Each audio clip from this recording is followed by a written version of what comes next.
cerita mengenai dengan mereka yang sudah mendaftar dengan BRIM tapi mereka mempunyai SSM. Bagaimana dengan mereka? Adakah mereka macam mana? No, dia siapa-siapa mendaftar BRIM, dia tak kira dia ada SSM ke tak ada SSM ke, dia patut dapat sekiranya pendapatan dia bawah RM4,000.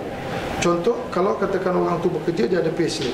Jadi senang, dia tengok payslip, kita tahu berapa dia dapat gaji yang kita bayar.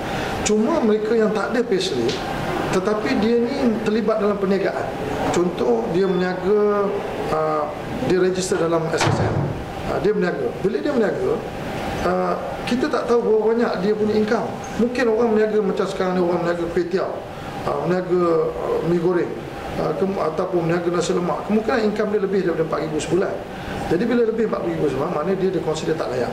Tapi kalau katakan dia meniaga nasi lemak, meniaga burger, meniaga mi goreng, kan, lepas tu dia punya pendapatan less than 4,000 a month, dia akan dapat. Jadi macam mana nak menentukan benda tu? Ialah dia nanti bawa bank statement dia ataupun penyata akaun dia, bagi kepada LHDN, tunjuk kata bahawa saya punya income tak sampai RM4,000, dia akan dapat. Tinggal lagi kita tak boleh bagi orang yang kita tak tahu dia punya pendapatan. Mesti ada dokumen yang menunjukkan dia ada pendapatan. Kalau katakan dia tak dimakan gaji dan dia tak berniaga, dia akan dapat. Dia tunjuk saving book ataupun penyata akaun. Kalau ada penyata akaun, tak ada penyata akaun, saving book pun cukup. Bank statement pun cukup. Takkan orang berniaga tak ada bank statement, macam mana dia masuk duit dia?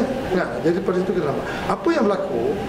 Sebelum ni, saya dipahamkan di Malangkau oleh LHDN, ramai daripada penerima BRIM ni, dia ambil duit BRIM, tapi dia punya statement tu, dia dapat perniagaan income sampai RM6,000, RM7,000, RM8,000, RM9,000, RM10,000.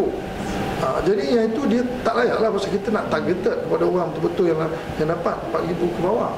Itu saja.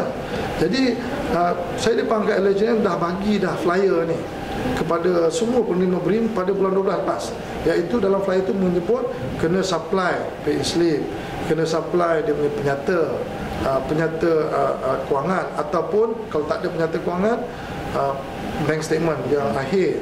Kalau tak ada, photostat dan saving book tu bagi kat dia akan bagi. Siapa yang dapat pendapatan less than 4,000 tak dapat, saya garanti akan dapat. Saya akan pastikan dapat.